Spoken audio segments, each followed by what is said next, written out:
l'actualité School Tour Télévision. La gagnante de la dernière saison, Laura Lone, a travaillé pour un membre du jury quelques mois avant l'enregistrement de l'émission phare de M6. L'humoriste Laura Lone sur scène à Sens, Yonne, le 24 mars 2018. MacPP, mis à jour le 11 avril 2018, dit 2.42 publié le 11 avril 2018.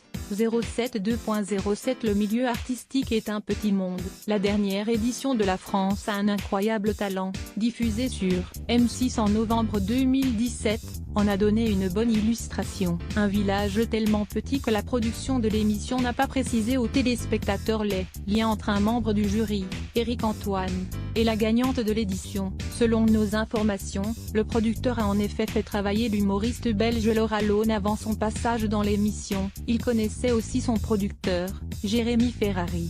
Retour au 16 novembre 2017. Après plusieurs semaines d'attente dues aux accusations de harcèlement et d'agression sexuelle visant Gilbert Rozon, l'un des jurés, le premier épisode de l'émission est enfin diffusé. Il s'agit de la première étape des phases finales. Polémique oblige, la phase des auditions n'est pas diffusée cette fois. Ce soir-là, au bout d'un peu plus d'1h30 d'émission, voire le replay à partir de 1h39, les téléspectateurs de M6 découvrent Laura Lone. Après une brève introduction face caméra, la trentenaire blonde s'avance sur scène face au jury, composé du chorégraphe Kamel Wally, de la chanteuse Hélène Ségara et du magicien Éric Antoine. Un extrait de son audition est alors diffusé. Dans le jury, ce dernier semble subjugué. « Elle est drôlissime », s'exclame-t-il d'emblée, avant de « rire à gorge déployée à chaque blague » et de finir, littéralement, écroulé de rire. « Elle est géniale », insiste-t-il. Après l'extrait de son audition, Laura Lone déclame une nouvelle chanson. Là encore, Éric Antoine rit aux éclats. L'humoriste belge est déjà une artiste confirmée. Elle joue son spectacle « Le diable est une gentille petite fille » depuis 2013. Ses blagues graveleuses, spécialement écrites pour l'émission, font mouche auprès du public, qui applaudit.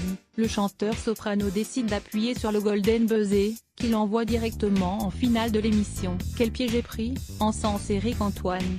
Golden buzzer de @sopranopsy4 pour la chanson Sans filtre de Laura Lone.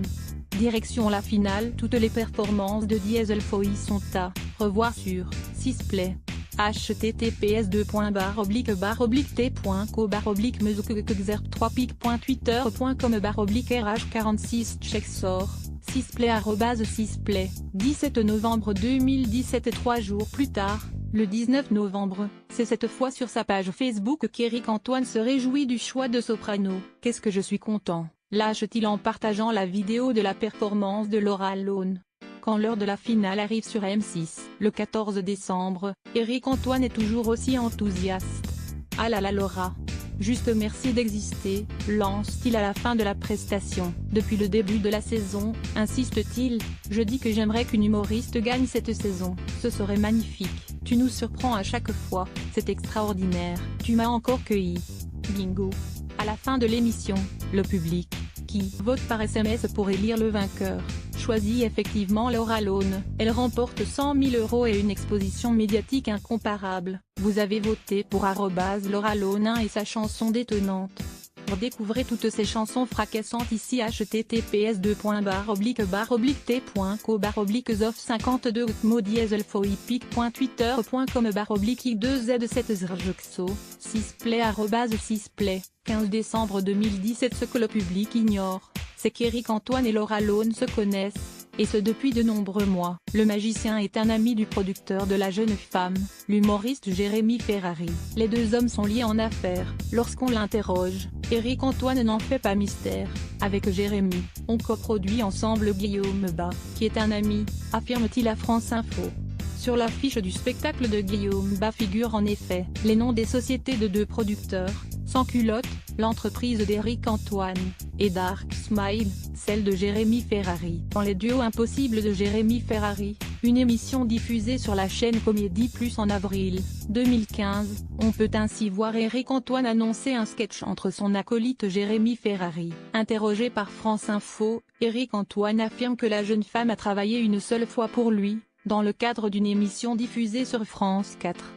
J'écris un peu pour Éric Antoine, glissait de son côté Laura Lone dans une interview réalisée pour ma chaîne étudiante, et diffusée en mars 2017. Quelques mois avant le tournage de La France a un incroyable talent, la jeune femme, contactée par France Info, n'a pas donné suite à nos demandes d'interview. Joint par France Info, Éric Antoine et la boîte de production de l'émission, Fremantle les médias, reconnaissent s'être préoccupés d'un possible conflit d'intérêts entre le membre du jury et la candidate, mais ils récusent cependant toute partialité. Fremantle